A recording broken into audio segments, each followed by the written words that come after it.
Jesus still performs miracles today, my dear brothers and sisters. If you believe that Jesus Christ is still moving in power today, then this message is for you. Before we begin, I invite you to subscribe to this channel and share this video, so that the message of God's love and power through Jesus Christ can reach every nation, every people, and every language across the world. Every share is a seed of faith planted in the heart of someone who desperately needs hope. Maybe someone on the other side of the planet will find faith because of your simple act of love today. Let us become messengers of miracles, carrying the gospel beyond church walls to touch hearts that are hurting. Faith grows when it is shared, and light spreads when it is not hidden under a basket. Let the world know that Jesus still heals, still saves, and still moves among us today. With one click, you can help spread His power and His name to the ends of the earth. And when we unite our faith together, miracles are no longer just stories. They begin to happen. From the earliest days of the Christian faith, miracles have never been peripheral ornaments to belief. They have been signs of the kingdoms, earnest revelations of divine compassion, and tangible expressions of God's power breaking into human frailty. When we speak of miracles, we are not invoking superstition or primitive wonder.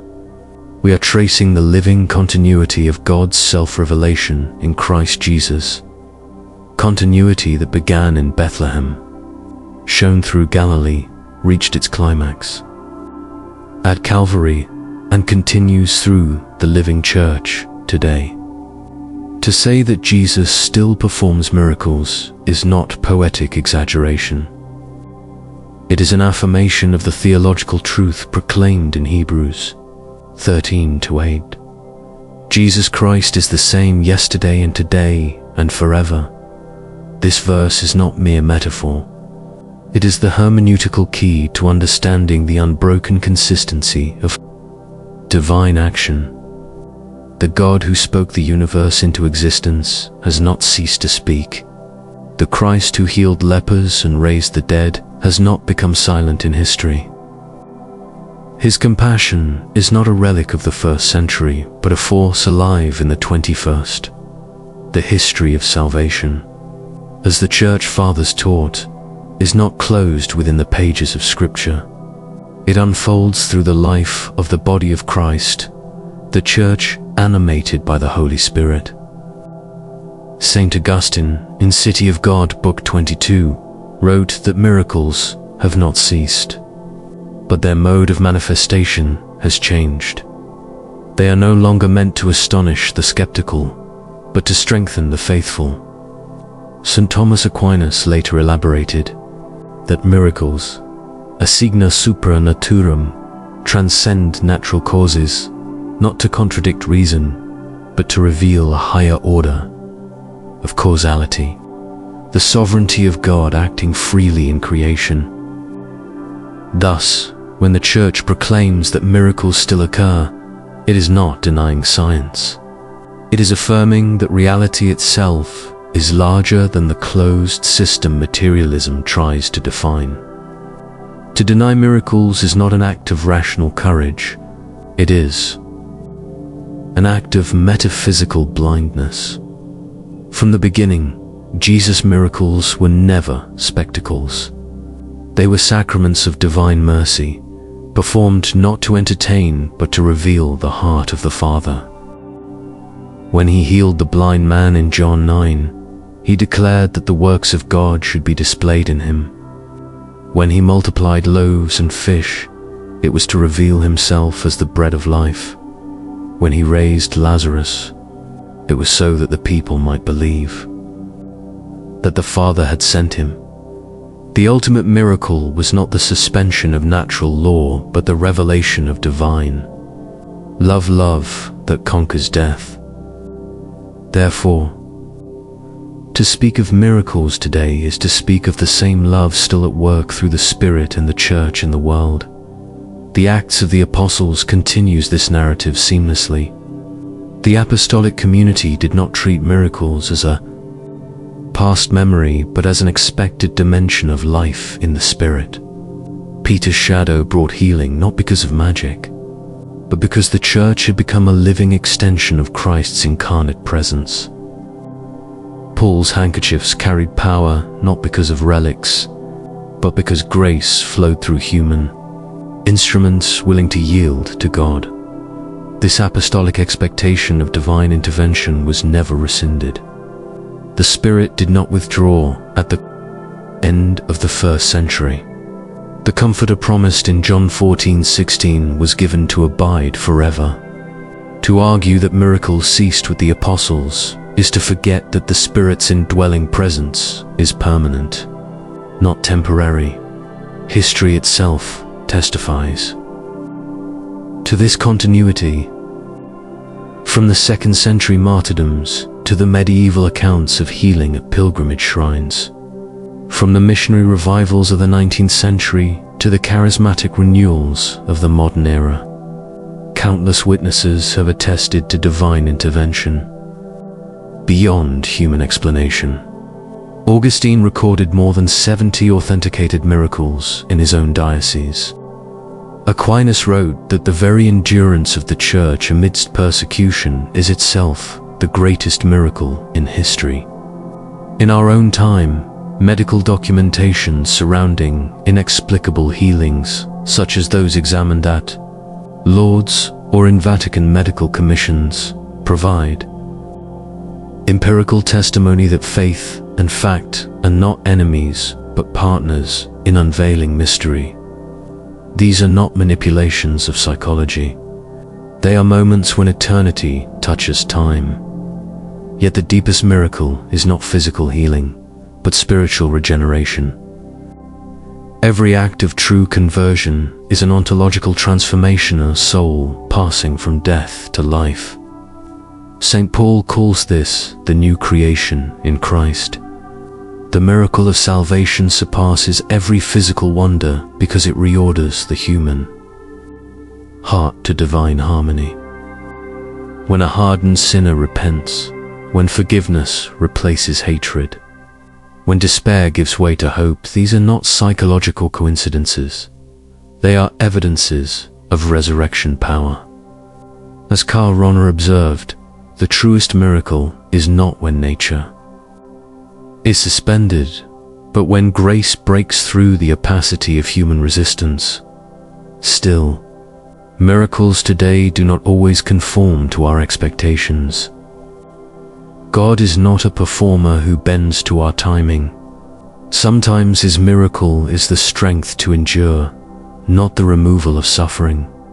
St. Paul himself prayed for deliverance from his thorn in the flesh, but received instead the divine assurance, "My grace is sufficient for you." This is not divine refusal, but divine redirection. For in the economy of salvation, the ultimate miracle is not temporal relief, but eternal transformation. Faith does not guarantee comfort. It guarantees communion with the one who is greater than pain. Thus, even unanswered prayers can become sacred places of encounter in theological terms. Miracles remain both signa fidei, signs of faith, and signa Dei, signs of God. They require belief to be perceived and obedience to be multiplied. Jesus often said, "Your faith has made you well," not because faith causes the miracle, but because faith creates the interior openness through which divine power can operate. Faith is not manipulation of God. It is participation in his will. The centurion's confidence, the woman's touch, Bartimaeus' cry were acts of faith that opened heaven's door. This remains true today. Faith does not make miracles happen. It makes us capable of recognizing when they do. The modern world, obsessed with proof, often misses this dimension. The Enlightenment tried to exile miracles from rational discourse, reducing them to myth or metaphor. But even philosophers like C.S. Lewis reminded us that miracles are not violations of nature. They are interventions of a higher order of reality into the natural sequence. To deny them is to deny the permeability between creator and creation. The resurrection itself, the cornerstone of Christian faith, is the supreme miracle that anchors every other. Without it, Christianity collapses into moralism. With it, the universe becomes a theater of grace. The empty tomb is not a symbol. It is an ontological event that forever altered history. Therefore, when believers today proclaim that Jesus still performs miracles, they are not indulging in wishful thinking. They are bearing witness to a living continuity of divine action confirmed by centuries of faith, scripture, and experience. Hospitals and laboratories may testify to healing that defies prognosis. Missionaries recount deliverances in the remotest eye. Places. Individuals speak of radical transformation no psychologist can fully explain. Even in the silence of suffering, the miracle of sustaining grace continues.